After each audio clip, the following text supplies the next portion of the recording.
আসসালামু আলাইকুম রহমতুল্লাহ। বিল্ডিংয়ের অজানা কিছু তথ্য নিয়ে আজকে আপনাদের সামনে হাজির হইলাম। কিছু জিনিস জানার দরকার আছে। আপনার লাখ লাখ টাকা খরচ করে একটা বিল্ডিং বানাইবেন, তো বিল্ডিংয়ের কিছু জিনিস জানা দরকার।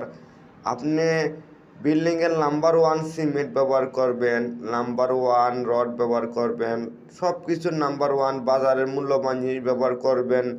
আমার কথা হলো, বাজারের মূল্যবান জিনিস ব্যবহার করা যদি হয়, বাজারের নাম্বার ওয়ান মিস্ত্রি আপনি ব্যবহার করতে হবে।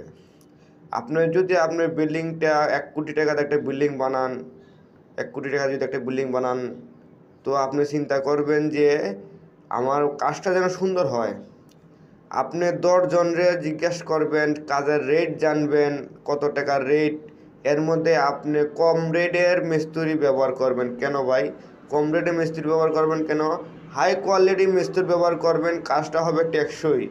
আপনি যদি কম দামি মিস্ত্রি ব্যবহার করেন, আপনি যদি কম রেটে কাজ দেন, আপনার কাজটা দুর্বল হবেই। আপনি কম রেটে কাজ দিলে আপনার কাজটা দুর্বল হবে। আপনি 10 জনে জিজ্ঞেস করবেন, যে সবচেয়ে কম রেটে কাজ দিবে তারাই আপনি কাজ দিবেন।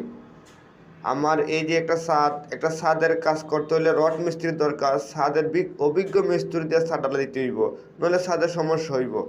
আপনি চিন্তা করবেন অভিজ্ঞ মিস্ত্রির দরকার।